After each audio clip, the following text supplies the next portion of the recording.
Hello Wargamers, I'm here with a new painting tutorial. In that case I want to show you the steps I follow to paint this Ratling with jungle camouflage. In that tutorial I will focus on the Ratling itself. In case you are interested on the base work, I did another tutorial previously. You can follow the link on the comments. In that picture, you can see what have been the end result of the painting. And now let's start with the tutorial. Starting with a base coat of white, first I apply Caliban green. This green is the base of the uniform of the Ratlings. When Caliban green is completely dry, then I use the camouflage spots with Gretchen green. I also paint some of the details with the same color to follow the same color scheme I use for the rest of the units. Then I paint the weapon with Abaddon black. In the case of the skin, I use elf flesh.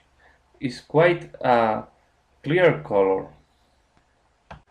To end up with the camouflage of the dressing, I put some dark brown spots on the middle of the light green. I use Rhino's hide for that purpose. Also you can see in the pictures that I put the metallic color on the weapons. So in that case I use Iron Breaker from Citadel. I use Graveyard Brown for the back that is carrying this Ratling. I wanted to use quite a light brown to have some contrast with the dressing. To do the hair of the Ratling, I use Morpha brown. Don't forget that there is also some hair on top of the feet. With the previous step, I end up with all the basic color of the miniature. Now I will start with the washing. So we have to take into account that washing needs quite some time to dry up. So normally what I do is I apply one layer of washing and then I start painting another miniature. You will see at the background of this picture that I was painting another Ratling and the different steps of the painting. So this allowed me to paint another miniature while the washing is drying up. So starting with the washing, I used Agravax Earth Shade to do the first layer. I apply this generously on the hair and all the dark dressing and also on the brown details that the miniature have.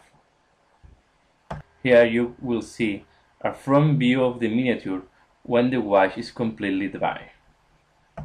The second wash I use is Race Glad Flesh Shade.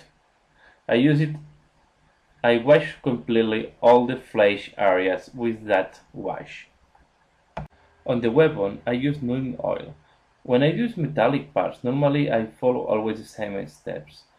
I do a base of black, then apply the metallic, and then I do a wash with a black wash. And the last wash I use is Seraphine Sepia on the light green areas. Here you have another view from the back, so you will see that the ribbon of the hub of the Ratling have the shade done with Seraphine Sepia. With all the areas shaded, I start doing the highlights. For the dark green areas, I use Loren Forest green. In the case of the black details, I use Adeptus Battle Grey to do a first layer of highlight. Then I apply Fortress Grey as a second highlight. This is giving quite a high contrast on the black areas, but I think at the end is giving quite a good result and I like it. Here you see another picture showing the highlight on the black areas and also some highlights on the green parts. I was imagining that this sniper rifle have a wood part at the back of the rifle, so in that case I use again Morphan brown to use the woody parts. I paint the reflections of the scope with Paintig green. Previously, I used a dark green as a base color for the scope.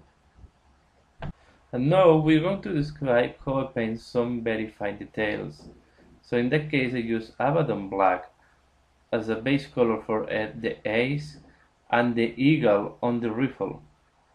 I use all green camo to highlight the very light green areas. Here you can see that all the back of the Ratling is completely highlighted. Then I use white to paint the ace. I try to paint only the middle of the ace, leaving the surrounding area in black. Normally I use this technique for the ace, and it's giving much better results, so the airs are popping up more on the miniature. Once the white is completely dry, I put again black. I try to make like a circle that is from top to bottom of the ace, leaving some white area on the sides. So normally what I do is I do quite a thick line from top to the bottom of the A. This is the key is to leave some white at the two sides of this line.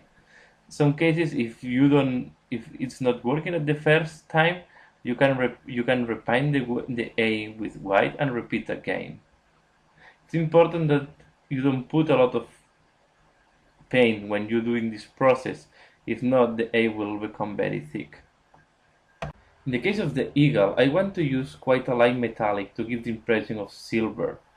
In that case, I use Run Fine Steel from Citadel. I use Agva's Hearth Shade to do the shades on the rifle and to give some more deepness. As in the rest of the metallic parts, I also use neem oil on the eagle. The final touch is to highlight a little bit more the flesh areas with elf flesh. So if you follow up this video, you will see that what I did is I used the base colors of elf flesh, then I wash with quite dark color, and I highlight again with elf flesh. This is giving quite a good result on that type of miniatures. And the final touch, I paint the bottom of the base with dark brown. In that case, I use Rhinox hide. I hope you have enjoyed this tutorial. Thank you very much for watching, and see you again later.